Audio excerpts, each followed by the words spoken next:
Hi everyone, and welcome to this month's synth tutorial with computer music. This month we're going to look at how to create a fantastic ubiquitous Perky synth sound that's ideal for using in all sorts of scenarios, from pop classics to electronic stuff and also through to media composition material. We're going to start by doing an initialize, so we do this by going to the center display just below where it says computer music, clicking and selecting UH initialize.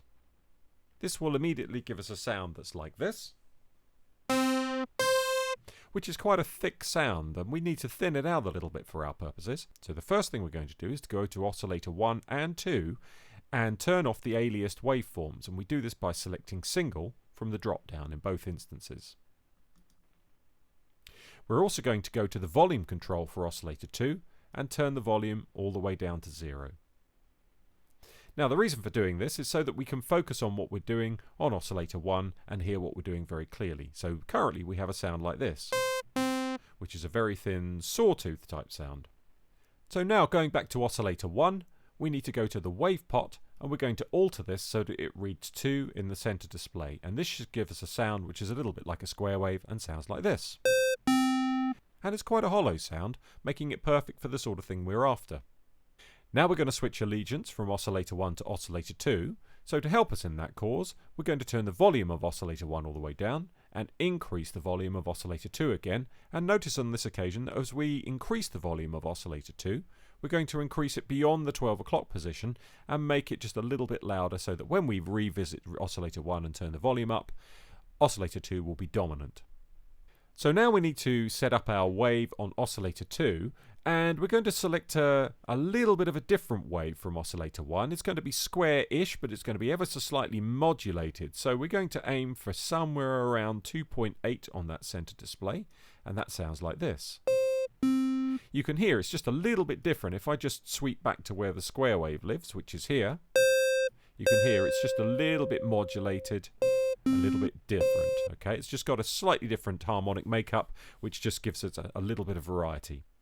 Now this Perky synth sound is relatively identifiable. It has a modulating pitch element, and that modulating pitch element is going to be handled by oscillator 2, but it's also going to be coming from a signal derived from envelope 2. So in order to modulate the pitch of envelope 2, we need to send something in the direction of the tuning element of oscillator 2 to get it to move.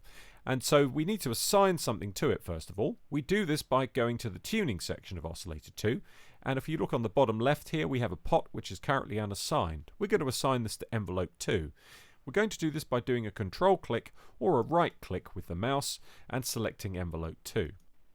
So at the moment this isn't actually doing anything. You can hear that the pitch is currently unaltered, but we're going to apply a very, very tiny amount. So we're just going to move that pot just a little bit to the right of the 12 o'clock position, and it should sound like this.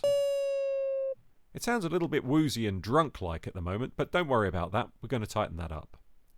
Now as it stands at the moment, envelope 2 is being shared for modulation in the direction of the filter as well as the pitch that we've just created. So we're going to alter that by going to the filter section, which is over on the right hand side here, and we're going to right click on the pot that says envelope 2 and change that to envelope 1. This will have the effect of altering the direction of envelope 1, so it now goes to the filter as well as actually controlling amplitude, which is preset at this time. So we're going to make some subtle adjustments to the filter to just get it to sit with our particular sound. So the first thing we need to do is move the cutoff control to around about the 9 o'clock position, and also take the envelope 1 amount control, and we're going to drop that so it's a relatively small amount. And that should now change the sound. Still sounds a bit woozy, but it sounds like this. It's a little bit duller. So now we're going to tighten up what's going on with the pitch side of this, and we move down to the envelope section, which is located on the lower left hand side here. We have 2 rows of envelopes. The upper envelope is predictably envelope 1, and that controls the amplitude or volume side of the equation. We're more interested in envelope 2 to start with, because this is going to allow us to alter what the pitch is doing. So we're going to make an alteration to both the attack and the decay phase. We're going to put them both at around about the 10 o'clock positions. And when we do that, our sound goes from sounding very woozy to sounding like this. It still sounds like it's not quite right, but don't worry, we're going to sort that out as we tweak as we go. Now the nature of the sound is quite perky, so we need to reflect that in the amplitude or volume envelope, which is envelope number 1 above envelope 2. So the first thing we do is reduce the sustain element there, and also reduce the decay amount so it's roughly at the 10 o'clock mark. And also we can do the same with the release phase. It'll just help look after the back end if we're a bit slow bringing a note off. Like that. And at this point I think I might just sweeten the filter a little bit.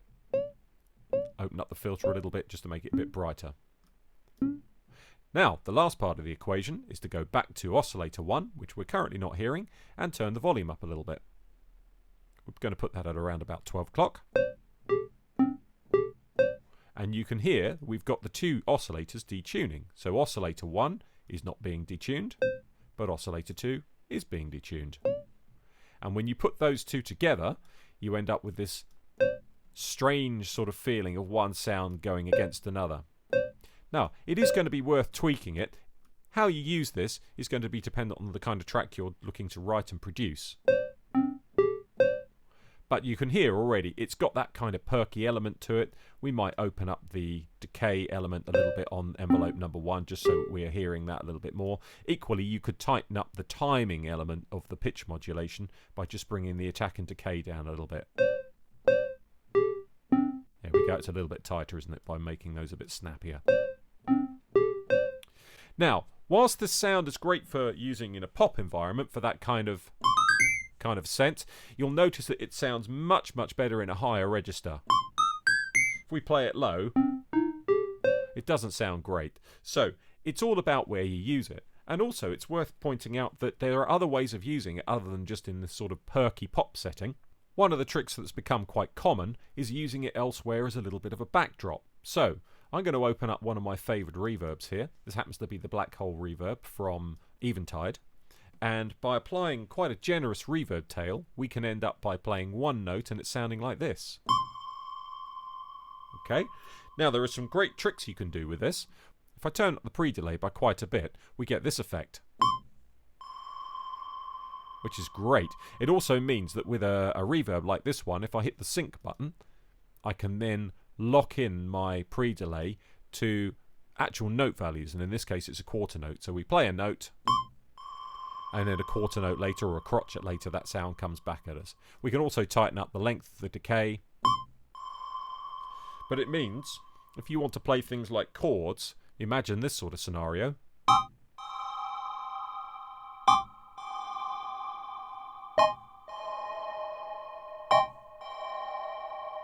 And you got a lovely effect for creating almost a pad-like effect. But it's also great if you find yourself doing any kind of writing to picture. It can create suspense and subtle nuance in a slightly different way to the norm. So it's quite an effective way of working. So enjoy this patch. It's a really useful little patch. It's very in vogue right now, even though it's been around for quite a while. But it's got many uses. So do enjoy.